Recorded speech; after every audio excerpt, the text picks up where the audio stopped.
person that you pass them to in the form of a three-way is now going to send them to something else, another P, that's called present or presentation. So they'll send them to additional presentation. Most people get, oh man, they're so emotionally involved in this that they duplicate the wrong emotions. Wow. And it's not emotions, it's math. Yeah. So what you find yourself doing is you pique them interest, you pass them to something, and then you want to make sure that you try to close them, or you don't understand why they didn't sign up right away. This is multiple exposures. Y'all follow me on this? Yeah. Your business is a series of multiple exposures. That's why they run television commercials over and over and over again, so they can expose you to the information or the sandwich or whatever it is. Right? So, but a lot of us get caught up on the fact that we exposed it to one person one time and they didn't do anything. Again, the system is multiple exposures. And so whoever you're presenting it to, your local leader, are going to get them to or answer their questions and perhaps get them to another webinar like Mr. Al Murray does or Gregory McKay, or he's going to get them to a presentation like this event. See, the problem is most people get their guest or their prospect into a room like this, and this is their first exposure. And then you're wondering why, oh, let me think about it, let me do my so-called research, right? Because it's their first exposure when they're here, when it should be.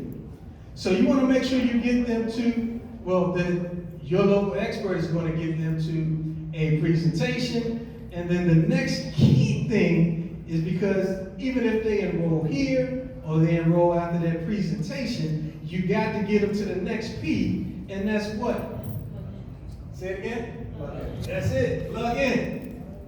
You want to get them to plug in. That means to everything. You want to get them to the events. That's key. You want to get them to all the webinars. You want to get them to as much training as they possibly can be on. See, because that's the key to building your business. The more that they're plugged in, the more comfortable that they get. Do y'all understand that the level of a person's belief determines the level of the package that they're going to get? The higher they believe in what they see, the higher the package they'll get, or they'll buy several packages over and over again.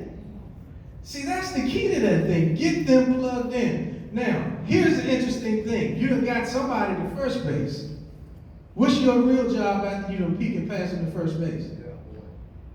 You already got out the way. They're on first base. So now your job, that's it, is to go back and get another prospect at home plate. Again, the objective here is to load the bases. So now you got someone on base, first base, second base, you got somebody plugging in, they're excited. Now you want to bring them home. Now how do you bring them home? We just did it a few minutes ago. You want to get them promoted. You remember how we did recognitions? Folks got excited. They're coming home, right? They're taking pictures. They're making this social proof. They're excited because now they're promoted. They done got to another level. And those are the things that you want to constantly duplicate. The name of the thing is base is loaded. Because once the bases are loaded, if the person that's on second base says, I don't want to do it, is that really a big deal when you got somebody else coming up the plate? No. So the name of the game is load the bases and let's get them home. And that is the key to your actual duplicating this process called your business. So I hope you pay close attention to that, because that's what we use all the time. Yeah.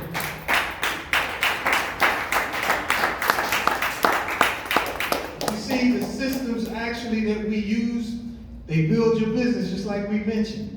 And you got to adapt the process. I got up there the example of, duck, duck, goose. Meaning, you know how it is. Like duck, duck, duck, duck, and then that person, you say goose, they got to get up and run around and chase you. It's just like with prospecting, right? You do that enough, do you see an opportunity for yourself? Do you keep your income options open? Do you have a gold savings account, right? Somebody along the way is going to be the goose.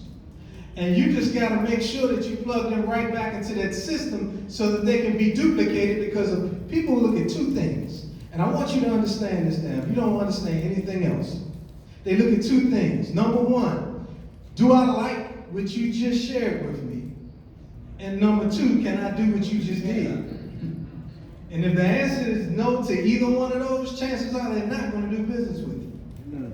And so you want to keep it so simple that they say, man, all you did was get me on the phone with somebody.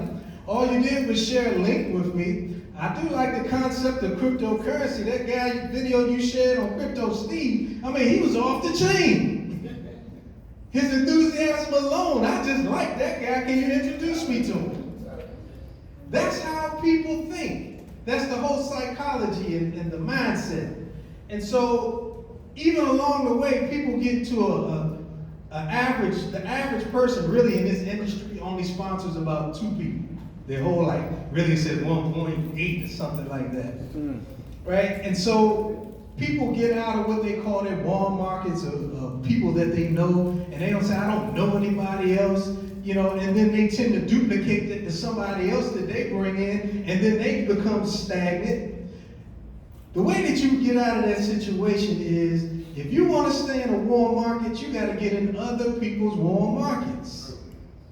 That's how you stay in a warm market. That way you don't have to worry about, I don't know nobody, I can't see anybody. If I'm sitting here and I just brought this gentleman in, what's your name? Mark. I just brought Mark in, I'm going to get Mark working on his list right away. That's Mark's warm market. So now I'm still in a warm market because it's Mark's warm market. Does that make sense?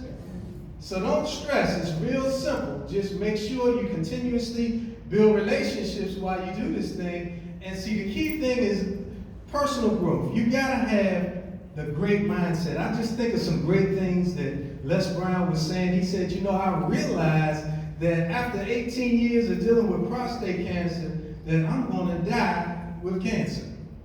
He said, but what I do understand is I'm not gonna die from cancer. It's a whole different mindset.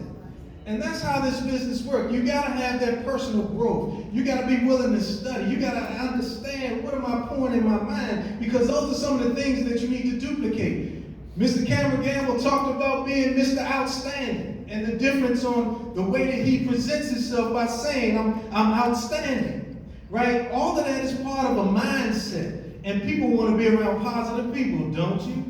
I mean, there's so much negativity going on the news everywhere you turn. Somebody like, my wife was just telling me about somebody that just, I guess a pedophile, I'm gonna call it, raped a little 4-year-old child in a Burger King bathroom or something like that. And I'm like, you know, there's so much negativity in this world that I got to just pour myself into nothing but personal growth and self-development. I got to have that type of mindset that I got to stay away and keep those negative things out of my mind. And see, those are the things that you want to be able to duplicate. You want to make sure that you're not having what I call a trash can mindset. A trash can mindset, if you think about a trash can, what do? You discard things in a trash can, don't you? Things that stink. Things that are old and outdated, things that you don't utilize anymore, you put in a trash can. I'm here to tell you, you better subject yourself to a refrigerator mindset, because I'm telling you, a refrigerator